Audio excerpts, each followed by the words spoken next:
Good morning, everybody, and welcome here to Prog Monster. My name is Murph. I am the host of this show. This is a show dedicated to progressive rock and other forms of rock music. Excuse me. Throat's clogged up today. Anyways, I want to welcome you here to Prog Monster. We're going to do a What's New video. That's the video we normally do for Tuesday night. So I'm doing this early before I go to work. And basically, it's a band that's fairly new to me. I have included them in another video that I've done as well, but basically this is the first time I think I've done them. This is King Gizzard and the Lizard Wizard, which is an Australian band. The album we're doing today is Pedrodragonic Apocalypse. And the long form title is fairly lengthy, and I don't know that one off by heart, and I wasn't going to write it all down either. So anyways, for most of you, you'll know what album I'm talking about if you are into this band at all. So this band's been around since about 2012. They've produced 25 studio albums, including a couple of times 2017 and last year in 2022 when they did 5 albums. Yeah, they're pretty prolific, no doubt about it. And their music is always very, very widely generated.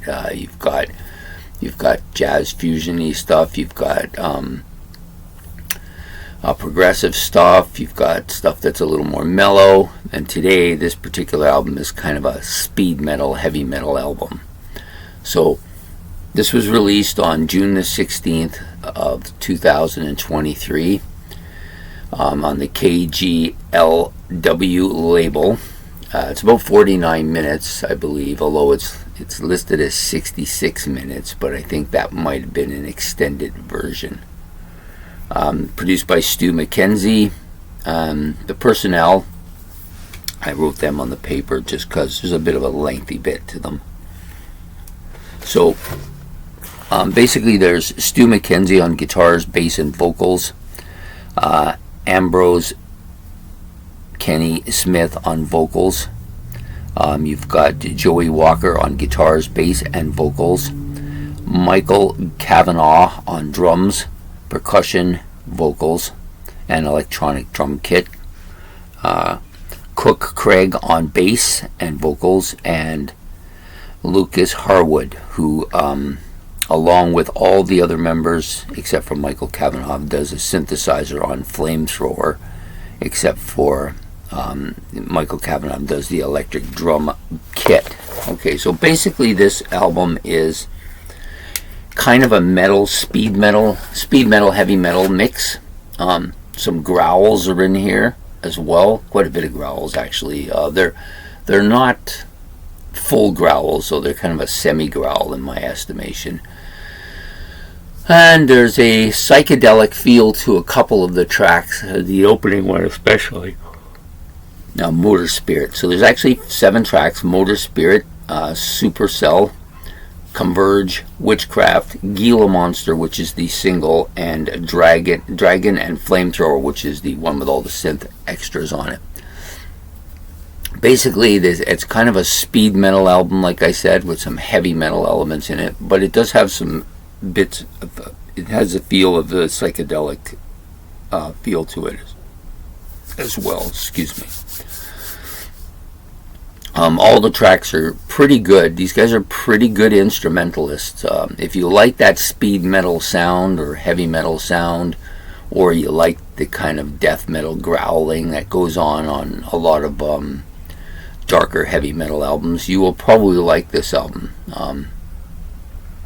It's an album with the cover on it has kind of a destroyed factory setting on Earth, and looks like it's supposed to be a dragon face on the cover of it as well. So they've done another album similar to this in their past. So this is kind of the second album like that. But like I said, they've done so many albums now that and their style changes somewhat drastically on a lot of the different albums, so They're not afraid to mix it up, that's for certain. And it's been pretty much the same 5 guys, except for one guy. I think there was a 6th guy who kind of left the band. I can't think of his name. I think his last name was Moore, but I can't remember any more about it than that. So this is a really good album. I like it. I like the clean sound production of the album. I like that they're consistent with their transformation of each song. Like there's good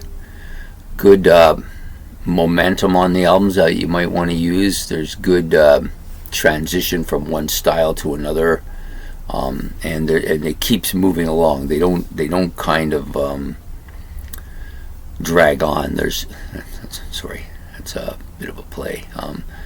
The songs don't drag on. They basically move along and to their conclusion, and these guys are pretty good at keeping it clean, I think. So overall, I like the album. I like some of their other stuff a little bit more, but this is a band I discovered when I was looking for albums, looking to make my list for the top 30 that's coming out on Wednesday or tomorrow night. It was originally a top 25, and then I decided on a top 30 because I had more than I thought. So I've been looking through all the list of all the albums that came out since the year 2000 just to make sure I didn't miss anybody. And I saw this group and I thought, it's a curious name. So I looked it up, and then I started listening to some of their stuff, and they got some good stuff. Anyways, I hope you'll like this album. If you do, please like and subscribe. It's much appreciated. You can leave any comments about the group that you want to leave about the group, or about anything I've said, or anything you want to leave comments about. You can leave those in the comment section below, and you can hit the notification bell if you want to get notified of when this content is coming out. That would be great. So anyways, I hope you have a good day, and we'll see this video tonight at 8 o'clock. So take care and good night.